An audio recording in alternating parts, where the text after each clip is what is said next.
Honorables députés nationaux et provinciaux, Mesdames et Messieurs les membres du gouvernement central, Monsieur le gouverneur AI de la province du Congo central, Honorable président de l'Assemblée provinciale, j'aurais dû commencer par vous.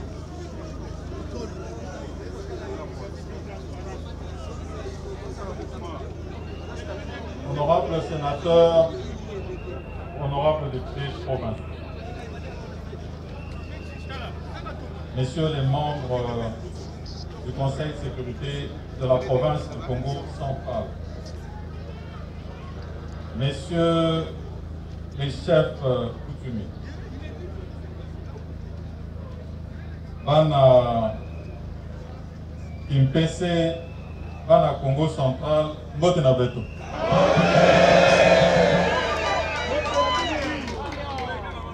Mbote na Beto lisusu.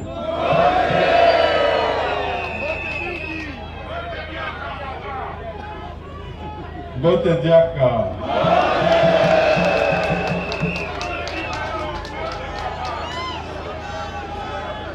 Message naye Nangolelo,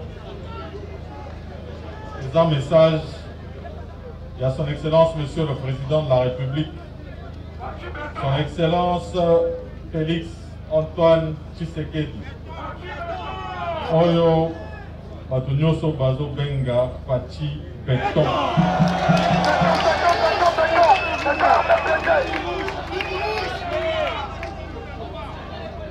Message à Pesakinga, Epsakinga, Kende,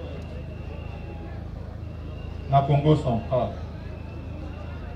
Kende, na Songololo, na Kimpese, Opesa bango nyoso mbote.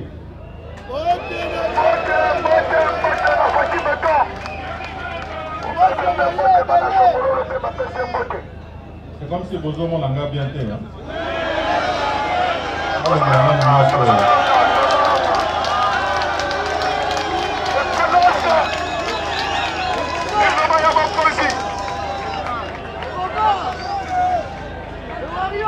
Message, la chef de l'État, les en mission. Mission où appelle ça qui gouvernement de la République.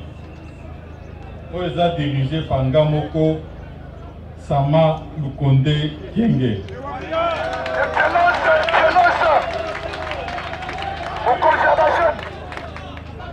Mission Liboso,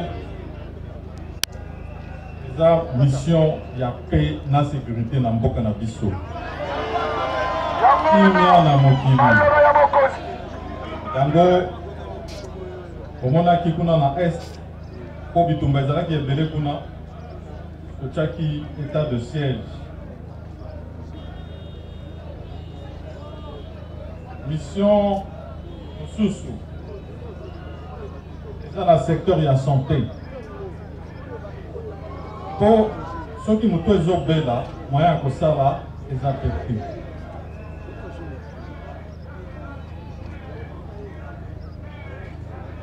Mission ya misato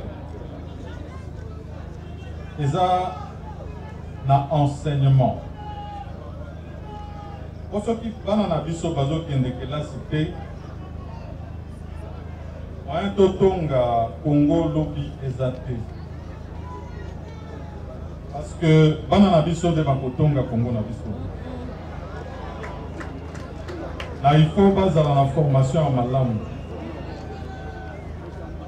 Dans le secteur wana bino voyez que son Excellence Félix Antoine Tshisekedi a une vision, il y a gratuité et enseignement. Atozo sala nyoso pour gratuité wana ezala effectif na Congo mobile.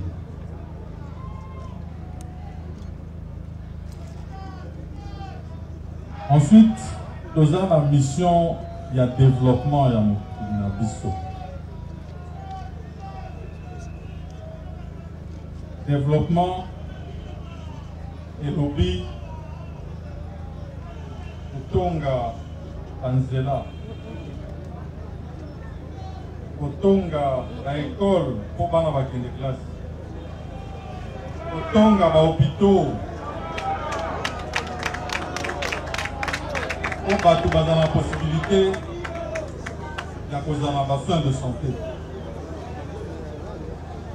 Sikoyo, Son Excellence, Monsieur le Président de la République a lobby développement wana la lingito bandango à la base. Et lobby na ba territoire. Yango komoni biso de l'eau awa. On a développement wana à la base. La lingi pour na eloko wana ko peta maboko pour na président de la République.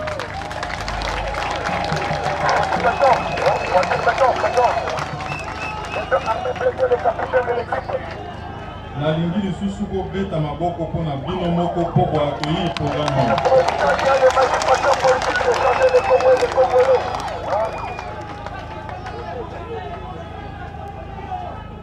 Na yoki pe akambo oyo eza awa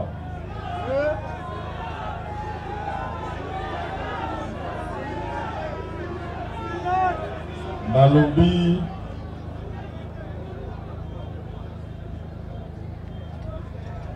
makambo liboso ya kotala eza makambo ya Sénat.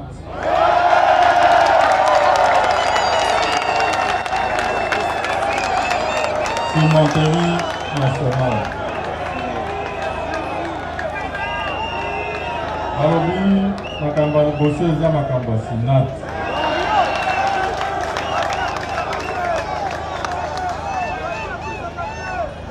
Nayoki un problème est la cimenterie.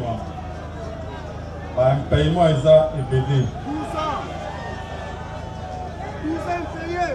La côté Nabiso, nous avons un ministère et un portefeuille. Awatoye,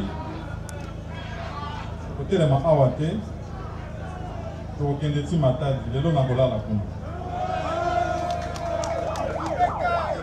La réunion n'a pas responsable de nous sur la province pour se rappeler ma Sénat.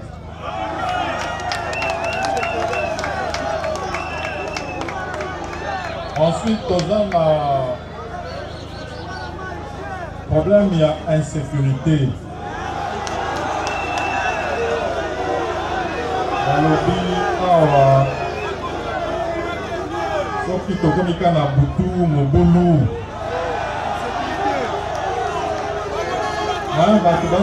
Tambola na nzela eza te.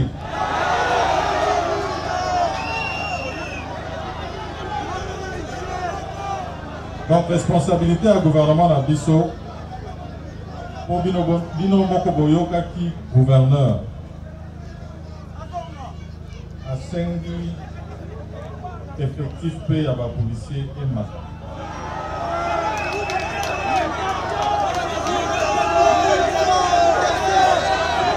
Policier, la responsabilité à la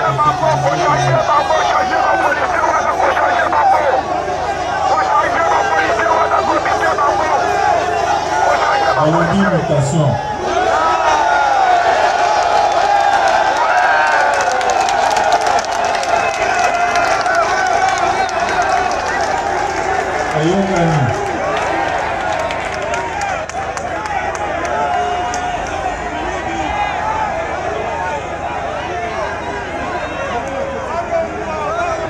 Fait makambo mosusu eza na problème ya frontière na biso ya lufu.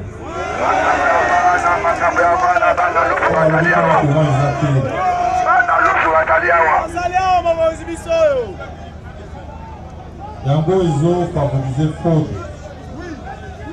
Na biso na mandat na biso ozo combattre fraude wana. lutte contre la corruption. Na ba moyen oyo bozo mona bandi kokota na caisse ya l'État. Eza po tozo sala mosala wana ya lutte contre la corruption.